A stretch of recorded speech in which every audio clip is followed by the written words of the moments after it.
ოზურგეთში იტალიის, პორტუგალიის, ხორვატიის, სლოვაკეთის, ჩრდილოეთ მაკედონიის, ესტონეთის, ლატვიის და ფინეთის წარმომადგენლები პროექტის ფარგლებში იმყოფებოდნენ. თავდაპირველად სტუმრები ოზურგეთის ტექნოპარკს ეწვივნენ. საალტბარო სკოლის მოსწავლეებმა 3D ფორმატში ლარჭენ სოინარის შექმნაში მიიღეს მონაწილეობა, რომელიც იქვე დატესტეს. უკვე მოგვიანებით კი სტუმრებმა ოზურგეთის ფოლკლორის ცენტრში ეთნომუსიკოლოგების მაია გელაშვილისა და მაკა ხარძიანის ლექცია პრეზენტაცია მოისმინეს.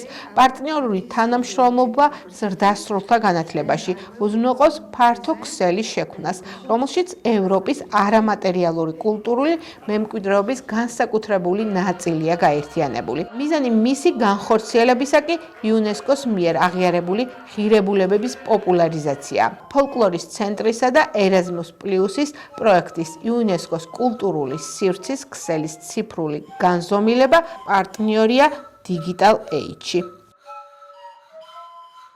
აღნიშნული პროექტი ძალიან მნიშვნელოვანია ჩვენი ქვეყნისთვის, ჩვენი კულტურისთვის, რადგან მსგავსი პროექტები გვაძლევს იმის შესაძლებლობას, რომ პოპულარიზაცია მოვახდინოთ ჩვენი ხელოვნების, ტრადიციული ხელოვნების განსაკუთრებით და აი ახლა აქ ტექნოპარკში შედგა ესეთი კოლაბორაცია, ესე ვთქვათ, თანამშრომლობა ფოლკლორის ცენტრისა და ტექნოპარკის, სადაც ბავშვებმა დაამზადეს ტრადიციული ინსტრუმენტი, ლარჭემ სოინარი, რომელიც დაიბეჭდა 3D პრინტერზე, ეს გასაოცარი რამ არის და პოპულარიზაციისთვის და მასიური წარმოებისთვის ძალიან კარგი საშუალებაა. ამ პროექტის მიზანია ქვეყნებს შორის გაზიარდეს წარმატებული გამოცდილება, რომელიც ეხება ციფრულ გამოწვევებს. ვინაიდან ჩვენ ცხოვრობთ სამყაროში, სადაც ციფრულ ტექნოლოგიებს დიდი როლი აქვს და ჩვენი ცხოვრების დიდი ნაწილი უჭირავს. ჩვენი კულტურული მემკვიდრეობის პოპულარიზაციისთვის ახალი გზებისა და მეთოდების ძიების დანერგვა მნიშვნელოვანია. პროექტში მონაწილეობს პარტნიორი ორგანიზაციები 9 ქვეყნიდან.